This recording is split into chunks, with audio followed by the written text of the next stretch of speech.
89% यानी 89% जो स्कूलों का असातिज़ा और दूसरा अमला जो है उनकी वैक्सीनेशन की जा चुकी है, कम से कम सिंगल डोज उनको लग चुकी है।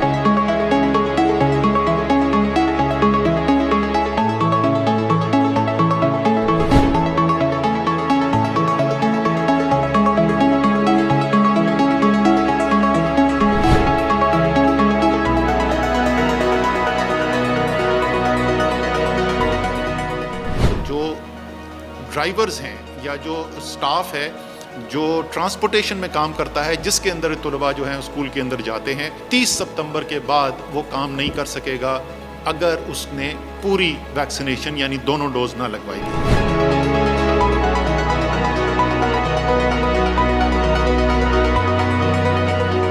17 साल और उससे ऊपर के जो तलबा हैं, अगर 15 अक्टूबर तक उन्होंने दोनों डोज नहीं लगाई हुई तो उनका भी फिर तालीमी इदारों के अंदर जाना मुमकिन नहीं होगा। तो जो वालिदैन हैं उनके लिए खुसूसी रिक्वेस्ट है कि अपने बच्चों की वैक्सीनेशन ज़रूर करवाएं।